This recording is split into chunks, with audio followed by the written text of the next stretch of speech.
আমরা ছাত্র অবস্থা থেকেই এই ছাত্র দলের সাথে সম্পৃক্ত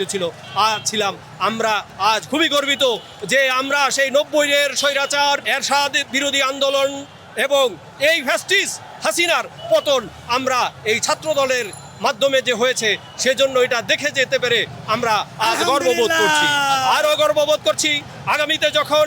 দেশনায়ক তারেক রহমান শহীদ জিয়াউর রহমানের 19 দফার মাধ্যমে বর্তমানে 2025 সালে 31 দফার মাধ্যমে আগামীতে যে স্বপ্নের বাংলাদেশ রূপকল্প বাংলাদেশ গড়বেন সেইটাও আমরা যে দেখে যেতে পারবো এই ছাত্র দলের মাধ্যমে আমরা অংশীদার হয়ে আমরা গর্ববোধ করছি। আমরা ধন্যবাদ জানাই আগামীর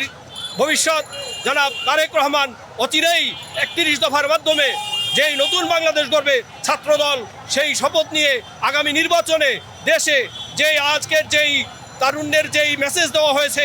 যেই আগামীর ভোট তারুণ্যের প্রথম ভোট ধানের শীষে হোক, সেই ব্যক্ত